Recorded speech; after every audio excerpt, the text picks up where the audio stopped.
حضرت عبداللہ بن جہش رضی اللہ تعالیٰ عنہ بنو خزیمہ کے عظیم چشم و چراغ تھے۔ آپ کا شمار جلیل القدر صحابہ اکرام میں ہوتا ہے۔ آپ رضی اللہ تعالیٰ عنہ ام المومنین سیدہ زینب بنت جہش رضی اللہ تعالیٰ عنہ کے بھائی ہیں اور سید الشہداء سیدنا امیر حمزہ رضی اللہ تعالیٰ عنہ کے بھانجے ہیں۔ آپ کو یہ اعزاز حاصل ہے کہ آپ امام الانبیاء صلی اللہ علیہ وآلہ وسلم کے دار ارقم میں داخل ہونے سے قبل اسلام قبول فرما چکے تھے۔ آپ کی والدہ ماجدہ آپ صلی اللہ علیہ وآلہ وسلم کی پھوپھی جان ہے۔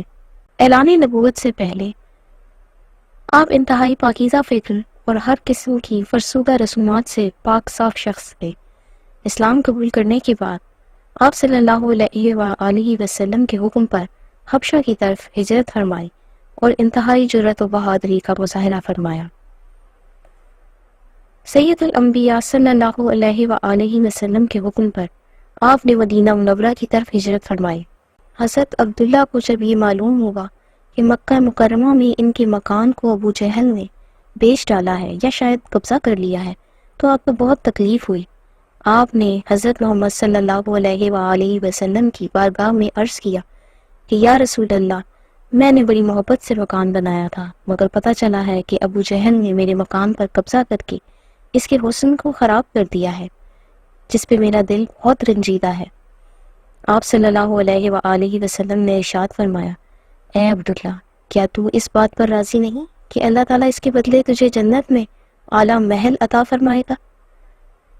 اس پر حضرت عبداللہ عرض کرنے لگے، یا رسول اللہ صلی اللہ علیہ وآلہ وسلم، کیوں نہیں، میں اللہ تعالیٰ کی عطا پہ راضی ہوں۔ اور عرض کیا، یا رسول اللہ، یہ سن کر میرا دل خوش ہو گیا ہے اور میری آنکھیں ٹھنڈی ہو گئی ہیں۔ آپ وہ پہلی صحابی ہیں جن کو سب سے پہلے کسی فوجی دستے کی کمان عطا کی گئی تھی۔ غزوہ بدر میں بڑی جانفشانی سے جہاد کیا اور پھر غزوہ احد میں نہایت جواں مردی اور جرأت سے لڑتے لڑتے شہید ہو گئے۔ حضرت عبداللہ کے مقام کا یہ عالم ہے کہ محرم کے مہینے میں ایک دفعہ کفار کے ساتھ دو بدو ہو کر جب آپ رضی اللہ تعالی عنہ نے ان پر فتح حاصل کی اور مال غنیمت لا کر رسول اکرم صلی اللہ علیہ وآلہ وسلم کی خدمت میں پیش کیا تو آپ صلی اللہ علیہ وآلہ وسلم نے ناراضگی فرمائی تھی کہ آپ نے حرمت کے مہینے میں کیوں خون بہایا، تو اس پر اللہ تعالیٰ کی جانب سے سورۃ بقرہ کی یہ آیت نازل ہوئی۔ لوگ آپ سے حرمت والے مہینے کے بارے میں پوچھتے ہیں کہ اس میں جنگ کرنا کیسا ہے؟ آپ کہہ دیجئے کہ اس میں جنگ کرنا بڑا گناہ ہے، مگر لوگوں کو اللہ کے راستے سے روکنا، اس کے خلاف کفر کی روش اختیار کرنا، مسجد حرام پر بندش لگانا اور اس کے باسیوں کو وہاں سے نکال باہر کرنا اللہ کے نزدیک زیادہ بڑا گناہ ہے اور فتنہ قتل سے بھی زیادہ سنگین چیز ہے۔ اس کے بعد رسول اللہ صلی اللہ علیہ وآلہ وسلم نے انہیں اپنے سینہ مبارک سے لگایا۔ حضرت صلی اللہ علیہ وآلہ وسلم کا ارشاد پاک ہے کہ جس وقت فوجیں میدان جنگ میں صف آرا ہوتی ہیں، اس وقت اللہ کے حضور جو دعا مانگی جائے اللہ تعالیٰ اسے شرف قبولیت بخشتا ہے۔ غزوہ احد میں آپ نے بے مثال جانثاری کا مظاہرہ کیا۔ معرکہ شروع ہونے سے پہلے حضرت سعد بن ابی وقاص اور حضرت عبداللہ بن ابی جہش مل کر ایک کنارے پر گئے اور کہنے لگے کہ آؤ بارگاہ الہی میں دستے دعا بلند کرتے ہیں۔ یہ کہہ کر دونوں نے اپنی اپنی دلی آرزوئیں مانگ لی۔ حضرت سعد رضی اللہ تعالی عنہ نے دعا مانگنا شروع کی، حضرت عبداللہ اس پر آمین کہتے جاتے۔ خشوع و خضوع کے عالم میں اشکوں کا نذرانہ پیش کرتے ہوئے حضرت سعد رضی اللہ تعالی عنہ عرض کر رہی ہیں، اے رب العالمین، جنگ شباب پر آ جائے تو میری مٹھ بھیڑ کسی ایسے کافر سے ہو جو بہت بہادر ہو، مشتعل ہو، تیری راہ میں لڑتے ہوئے میں اس سے دیر تک مقابلہ کروں، یہاں تک کہ میں اس پر غالب آ جاؤں اور اسے جہنم واصل کروں۔ اس کے بعد حضرت عبداللہ بن ابی جہش دستے دعا بلند کرتے ہیں اور صدقے دل سے اللہ تعالیٰ سے یوں گویا ہوتے ہیں۔ حضرت سعد رضی اللہ تعالی عنہ آمین کہتے جاتے ہیں۔ عرض کرتے ہیں، اے زندگی اور موت کے مالک پروردگار، آج کی جنگ میں میرا مقابلہ کسی زور آور اور مضبوط کافر سے ہو جائے، میں اس سے دیر تک مقابلہ کروں، یہاں تک کہ وہ مجھے تیری راہ میں شہید کر دے۔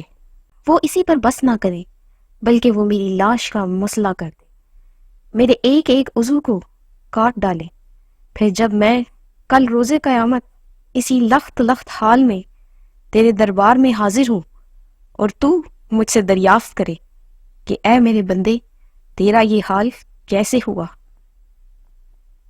تو میں عرض کر دوں کہ اے میرے مالک، یہ جان تیری ہی دی ہوئی تھی اور میں نے تجھ پر نچھاور کر دی۔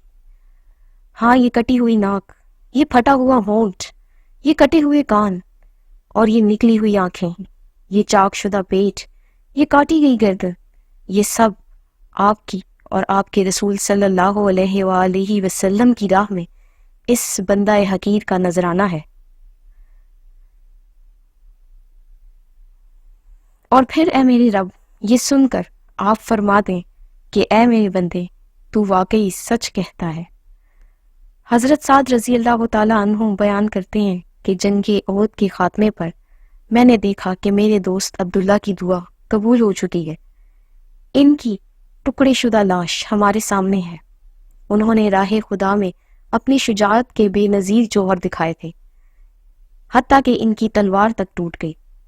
بے سر و سامانی کا یہ عالم تھا کہ ان کے پاس دوسری تلوار بھی موجود نہیں۔ آپ صلی اللہ علیہ وآلہ وسلم نے انہیں تلوار کے بدلے میں کھجور کی ایک شاخ دے رکھی تھی۔ اس مجاہد حق کے ہاتھ میں کسی تلوار سے کم نہیں تھا۔ راہ خدا میں اس شان سے شہادت پانے والے اس صحابی کو مجدہ فی اللہ کا اعزازی لقب دیا گیا۔ مجدہ فی اللہ کا مطلب ہے کہ وہ انسان جسے اللہ کی راہ میں اس طرح شہید کیا جائے کہ اس کا جسم ٹکڑے ٹکڑے ہو جائے۔ آپ صلی اللہ علیہ وآلہ وسلم نے فرمایا کہ ایسا شخص قیامت کے دن اللہ تعالیٰ کے حضور اسی حال میں پیش کیا جائے گا اور اللہ تعالیٰ اس سے راضی ہوگا۔ آپ کی نماز جنازہ خود حضرت محمد صلی اللہ علیہ وآلہ وسلم نے پڑھائی اور آپ کو سید الشہداء حضرت امیر حمزہ رضی اللہ تعالیٰ عنہ کے ساتھ ایک ہی لحد میں دفن کیا گیا۔ آپ کی سماعتوں کا شکریہ۔ ایسی ہی دلچسپ واقعات، معلومات اور کہانیاں سننے کے لیے میرے چینل کو لائک، سبسکرائب اور شیئر کریں۔ شکریہ۔